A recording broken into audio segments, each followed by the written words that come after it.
Hey everybody, how you doing? It's the Napster here.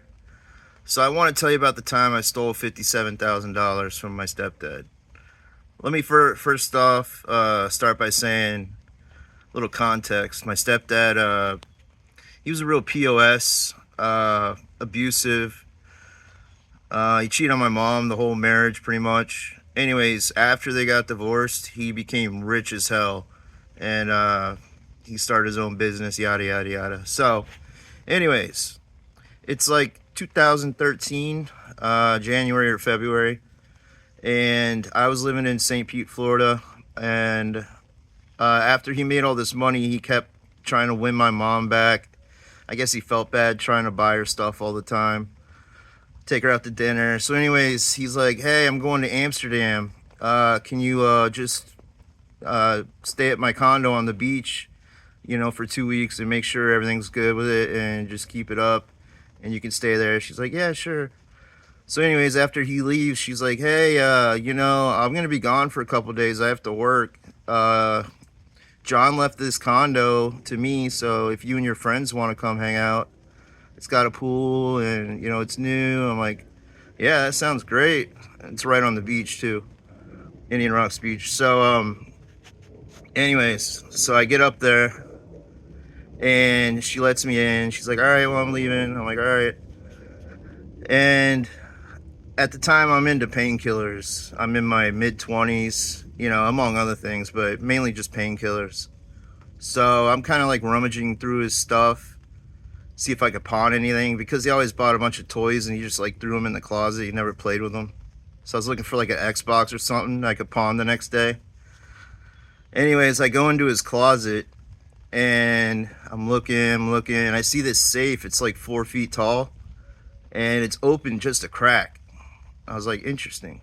So I opened it up and there's three shelves. There's nothing on the top, nothing on the middle, nothing on the bottom one. But underneath the bottom one, there's a little space. So I felt in there and I pull out this Bank of America bag. Uh, you know, Good size. It was heavy. So anyways, I open it up, unzip it, and it's full of 10,000 stacks of $100 bills, strapped in the bundles. And I was like, anyways, there was $220,000 in total. So what I did was I took a couple straps to myself, but I went in the bundles and I took like the middle part out. I pull like a few thousand out of each bundle. Anyways, it totaled up to $57,400. And so basically I called my dealer up and I'm like, "Hey, whatever you got, I'll buy it all right now." And I did that. The next day I called up my girlfriend and I handed her $1,000 and I'm like, "Look, I just need you to drive me around for a few days." So that helped her out. But anyways, so I put most of the money in like prepaid debit cards, and then I had some cash on me. I would stay at various hotels, mainly on the beach, but some like in Clearwater, stuff like that. Anyways, so I'm mainly just partying, doing all that, and I say to my friend, I'm like, "You ever been to New York City?" And he was like, "Nah." And I'm like, "You want to go?" He was like, "Hell yeah." I'm like, "All right, I'll book it. We'll go tomorrow." So I booked the flight, I booked the hotel. I got like 15 grand in cash plus all my prepaid debit cards. We go party in New York City. I buy some clothes. We do the dinner thing. We go to some bars. Nice hotel. Um, Anyways, so we're heading back and we make it fine through Kennedy. And then we have a layover in Charlotte, North Carolina. And so I'm like, "Damn, we got to be here for like 2 hours." I'm like, "Dude, I'm gonna go smoke a cigarette." He's like, "All right, yeah, me too." So we go and smoke a cigarette, and of course you have to go back through security. And anyways, I go through the full body scanner. They're like, "Hey, what's in your front pocket?" And I'm like, "Oh, it's just some cash." And they're like, "How much?" I'm like, "Like 11,000 something." And they're like, "Oh, okay." And they're like, "Shh." So I go to TGI Fridays. Me and him start doing a couple shots, having a beer, watching the game. I'm getting ready to board the plane, and they're like, Mr. Knapp, come with us, please. And it's two guys just dressed regular. Anyways, it was Homeland Security. I had no idea there was a rule about this $10,000. You can't travel with more than that, ever since 9/11, I guess.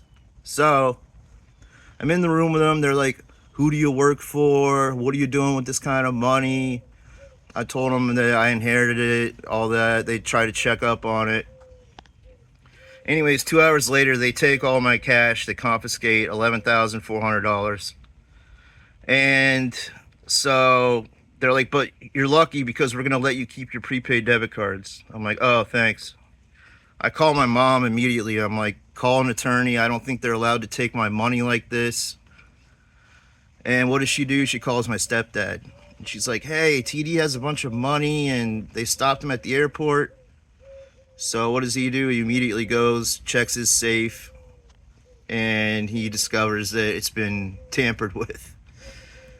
So I'm staying at like Serrata on St. Pete Beach, you know, because I still have my prepaid debit cards. And oh, by the way, I had a hotel room that I still had. I was paying for it for the whole week while I was in New York City. I had it stocked up with like a brand new PlayStation, all this stuff. But the friend that was with me, that they didn't call him, they just called me, but he had a room key. So I get back after dealing with Homeland Security. I take a cab home, or to my hotel, and I discover that he has taken everything out of the hotel that I bought, all the PlayStations, Xboxes, all the TVs, and he has sold everything apparently. And I never hear from him again until I get my discovery. But anyways, the police finally catch up with me, and you know, they gave me a drug program at first. I screwed that up on the probation part, and I ended up doing 18 months in prison. But that's the short end of the story. I mean, there's many details in between, but yeah, that's the time I stole $57,400. So, not proud of it, but it is what it is.